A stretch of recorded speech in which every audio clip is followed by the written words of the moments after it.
The Spear versus the RKO. This is going to be a barn burner. This is going to be two guys beating the hell out of each other. We're going to see spears. We're going to see RKOs. We're going to see fists flying. I'm not really looking forward to seeing a real wrestling match from Roman Reigns versus Randy Orton. This storyline basically comes down to these two bad dudes want to know who is the baddest, because both of them thought they were going to be the guy that Triple H named the #1 contender to go after John Cena in the WWE Championship. Of course, Randy Orton sort of interrupted Triple H, and he got his music played, and he was already making his way down to the ring. And as it did, Triple H, you could see in his eyes, was warming up to the fact, you know what, Randy Orton's my boy. He's from Legacy. He is Evolution is what I meant to say, but he was in Legacy also, so I didn't get that wrong. But basically, he's his boy from Evolution. He's the main boy of the Authority. He's been the champion before, and if anybody's going to go in there against John Cena, he's got the best track record of getting the job done. There's so many times that since they've been doing the Authority storyline that Randy Orton hasn't been able to step up at the plate and deliver. But Cena versus Orton one-on-one is a match we've seen 1,000 times. And at least the last time they went at it one-on-one at TLC, Orton was able to get the job done, and Orton was able to become the unified champion. And it matters, who's on the show, who's going to be the first unified champion. If Jericho's around, they don't really say it that much, but I'm sure the second Jericho leaves, they'll be back to calling Randy Orton the unified champion of the world. But these are two guys that have a long history of not liking each other. Basically, they've never really been on the same side of the tracks. You go back to WrestleMania 29, we saw these guys involved in the six-man tag, The Shield, going up against the team of Orton, Big Show, and Sheamus, which basically saw Team WWE trying to be the guys who really... I think at that point, The Shield hadn't lost a match yet, because we really hadn't seen the rise of Daniel Bryan, and Daniel Bryan getting the first pinfall on The Shield was great. But the one thing I'm really taking away from this match is that, for the first time, we've seen Roman Reigns get his ass kicked. When you went back to The Shield, their whole run, basically, if The Shield did lose a match along their run, it was never Roman Reigns. Nobody ever really took it to Roman. You never really saw him laid out and out of a match. He was always the one guy fighting for the comeback. I think that, once he did lose a match, it was in some sort of a... the first time Roman Reigns got pinned, in my mind, I think it was in one of the...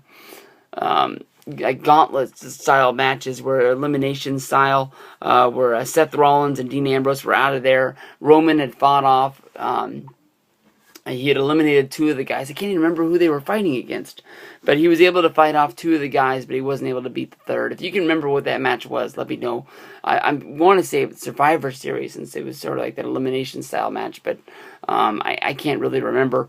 But, but on Monday, when Orton came and he jumped Reigns, it was the first time we really got to see anybody put a beating on Reigns and lay him down. So many people have said that he's the guy that they're going to push up to the top of the card sooner than later. Some people have Brock Lesnar winning the main event of this show and holding the championship somehow all the way until WrestleMania, and then the guy who's going to win the Rumble to take him on is going to be Roman.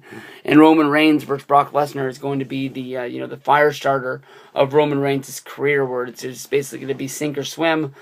Two big guys going at it. There's some people who are really still holding out to see if The Rock is going to be around, but everybody wants to remember everybody's first championship run. Guys getting to win the championship for the first time at WrestleMania is always a big deal, and if Roman gets that chance, definitely he's going to be one of those guys that you can't go wrong with. It's just, for me, if somebody wins a title at WrestleMania, it's sort of like, where do you go from here? And, the second run's never going to be as big as the first one, because he won the belt at WrestleMania. That's the one you're always going to remember. For me, when I think of guys, Daniel Bryan winning the championship at WrestleMania 30, I know that he had won it twice before. And, SummerSlam he got cashed in on. I believe it was Night of Champions. He got it stripped the next night. But, winning it at WrestleMania was the biggest one.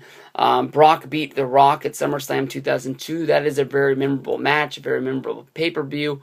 But it's Brock winning the championship at WrestleMania 19 against Kurt Angle. That's the one that I remember. Basically him, against his biggest competitor, his biggest rival, I guess you can say, at that point of his career. The one guy that everybody thought of as a dream match, too. Real collegiate style, I guess you can say Olympic, but I don't think Brock was ever in Olympic trials or anything like that. Wrestlers, and, get to see a real wrestling match going on, even though the Brock wanted to climb the top rope and do the land on his face. But definitely Roman versus Randy, I think it's going to be just throw the rule book out the window. They're going to hit each other with everything. Wouldn't be surprised if somebody goes through one of the tables on the outside and just beat the holy hell of each other. I'll take Roman for the win. I want to pick Randy for some reason, but I just don't like Randy. I don't like you. I'm not picking you. Roman Reigns, you're the winner.